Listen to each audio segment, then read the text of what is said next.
福生无量天尊道有慈悲，贫道贤真在此与诸位结缘。在第75章中，老子提出了一种非常犀利的观察。他说，百姓之所以饥饿，是因为在上者取食过重；百姓之所以难以治理，是因为在上者过于有为；百姓之所以轻视死亡，是因为在上者贪生过甚，厚积私欲，导致下层走投无路。最后他提出一种与常识相反的见解，那就是唯有那些不执着于生的人，才比那些极端珍惜生的人更为贤明。这几句话看似简单，却直指社会动荡的深层原因。老子在这里实际上是在揭示一个规律：如果权力层只顾自己的利益，不断加重百姓的负担，社会不仅会陷入饥饿和混乱，甚至会使得民众把死亡看得很轻，产生反抗甚至舍命拼搏的心理。这种现象在中国历史上屡屡上演，留下了惨痛的教训。我们不妨选取2个历史上因苛捐杂税而引发的典型案例，来体会老子思想的现实意义。一个是秦朝末年的陈胜吴广起义，另一个是明末因赋役沉重而引发的大规模农民战争。秦统一6国之后，本来拥有前所未有的疆域和制度优势，但秦始皇以及其继任者为了维持庞大的工程与军费，施行了极其沉重的徭役与赋税。史书记载，秦时征发大量民力，修筑长城、驰道、阿房宫，又征发无数壮丁，戍边戍守。普通农民除了要缴纳沉重的田租，还要服兵役和劳役。人们终日劳作，田间几乎无人，口粮不足，生活极度困苦。更严重的是，秦朝的法律严苛，一旦削役迟到或逃避，就会被处以重刑。这正是老子所谓民之饥，以其上食税之多的真实写照。秦的赋役并非单纯的税收，而是一个全面吞噬民力的制度。百姓饿得抬不起头，却还要面对不容喘息的摘役。饥饿不仅仅是身体上的饥饿，更是一种被掠夺殆尽的生存空间的饥饿。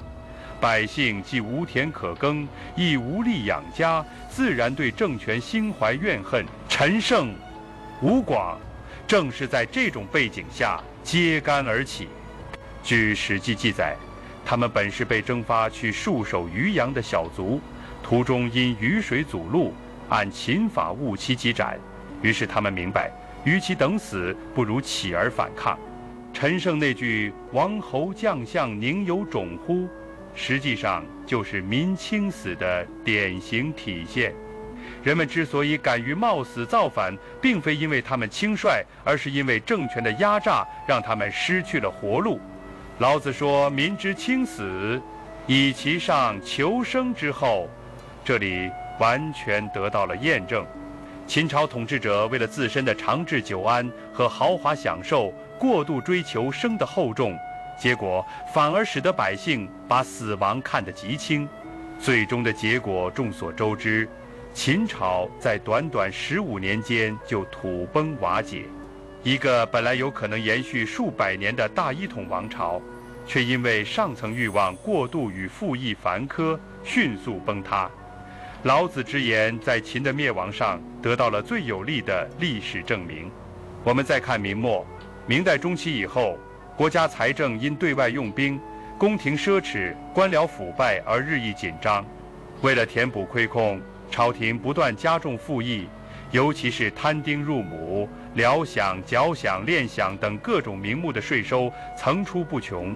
农民不仅要缴田赋，还要负担军饷、靴役，甚至地方官吏还会在征收过程中加码。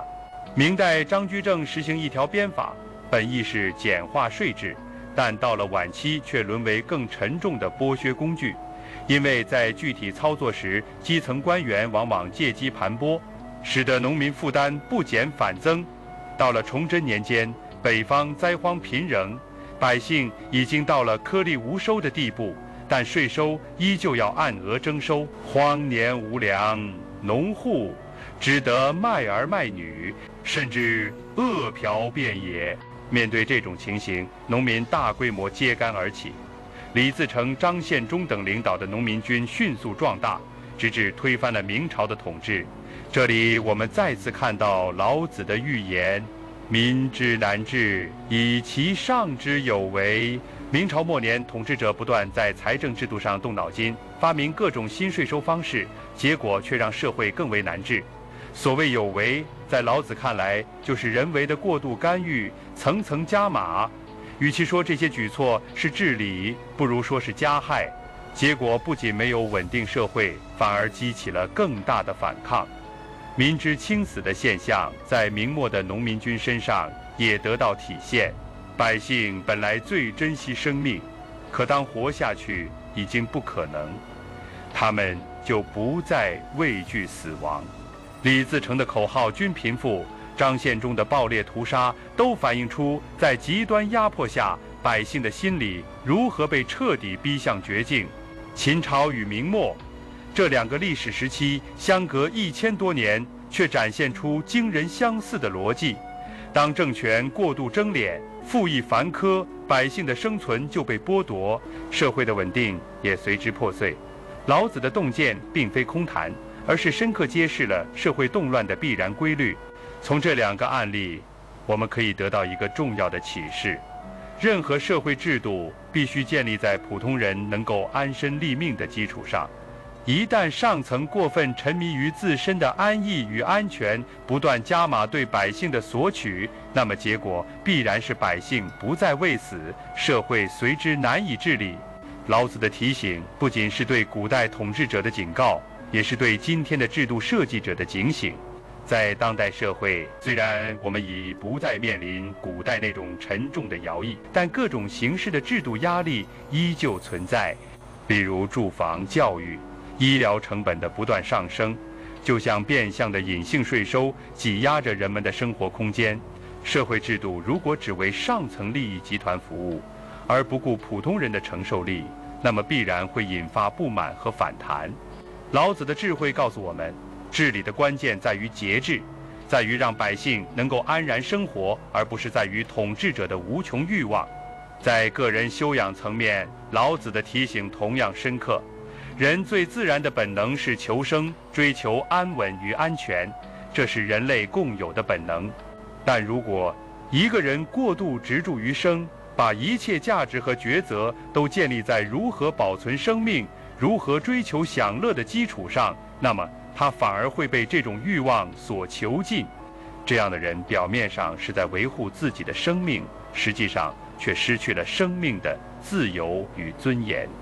因为他时时担忧，处处算计，害怕风险，害怕损失，久而久之，内心只能充满恐惧与焦虑。老子所说的唯有无以生为者，是贤于贵生，并不是鼓励人轻视生命，而是提醒我们要有一种超越生死的心境。真正贤明的人，并不是不珍惜生命，而是不会被对生命的执念所驱使。他们知道生命的意义不在于活得长久和富足，而在于活得正直和自在。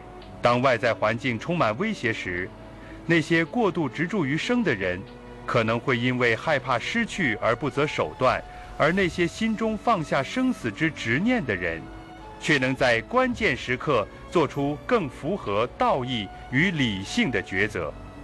举一个现代的场景，一个人在职场上，如果一味害怕失去岗位，害怕得罪上司，害怕影响前途，他就很可能压抑自己的原则，甚至参与一些自己并不认同的行为。